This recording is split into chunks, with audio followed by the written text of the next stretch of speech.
It is a matter of deep satisfaction to me that you have given me an opportunity to meet so many lawyers and judges on this occasion. It is not often that I get such a chance. There was a time when, while practicing in the courts, I used to meet judges and lawyers quite often. But if I were to revisit those old places now, I am afraid I may find only a few familiar faces and the rest quite new to me. The pleasure is therefore all the greater because you have enabled me to meet so many of you today. You have rightly said that under the present Constitution of India, the courts of justice play a vital role. In the very nature of things, a federal constitution requires judges to decide disputes not only between the individual, between an individual and the state, but also between a sovereign legislature on the one side and maybe a humble citizen on the other. I am glad that during the short period of the working of our constitution, our high courts have been discharging their duties to the satisfaction of all and also helping in raising the moral standard of the people. I hope and trust that in future the value of the work of men in the legal profession, men of the judiciary, and all men engaged in judicial work will be recognized even more than it is today. It is a matter of concern to all of us that justice should remain suspended in the case of many litigants for years, not because of lack of diligence on the part of the judges, but because of the very heavy pressure of work. I was painfully surprised to learn that even in this court you have large accumulation of which has gone on mounting during the last 50 years or so. I do hope that something will be done soon, not only to clear errors, but also to see that in future there is no accumulation of work for other people to attend to. Our home minister has been very anxious and he has been telling me every now and then that in many cases there is delay in the disposal of cases because the complicated procedure of law makes it difficult for courts to dispose of their cases as quickly as they wish to do.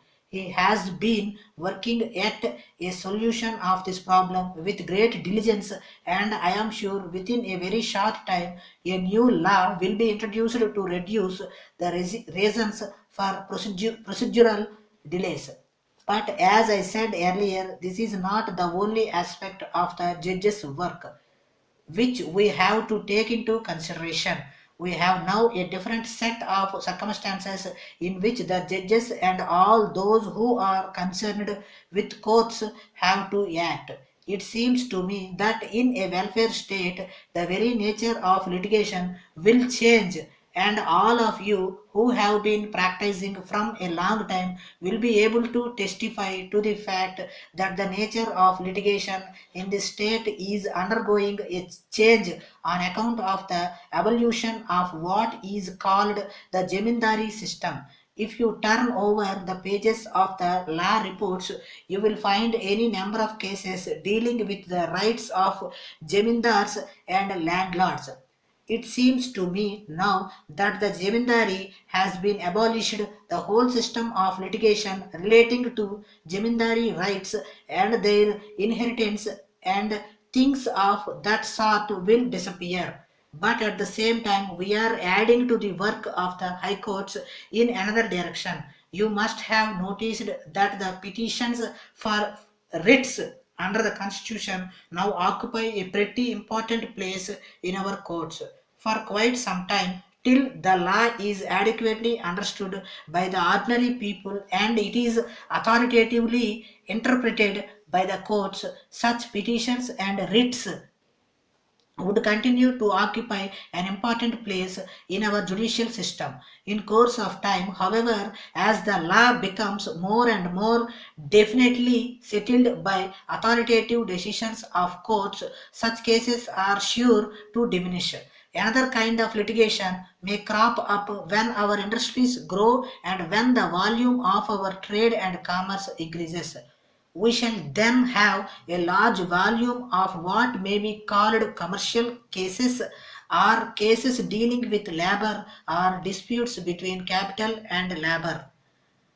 Therefore, I would say that while you are in this profession, please bear in mind that after all, it is a noble profession in which the payment of fees is not so important as is sometimes imagined. I believe in England, even today, a barrister cannot sue a client who defaults or refuses to pay him his fees. It is so because the lawyers are supposed to be officers of the court required to assist the judges in deciding cases. The money part of cases is only a secondary thing. In course of time, however, this latter aspect grew in importance. We would do well to go back to those early times and prepare ourselves for selfless work, because even according to our own traditions, the Pandit who assisted the king in dispensing justice was not paid any fees by the party, although he might have been paid by the king. Whatever that might be, I have no doubt that under our present constitution, the importance of the legal profession and certainly of the judges will grow. You are rightly proud of the traditions of your court.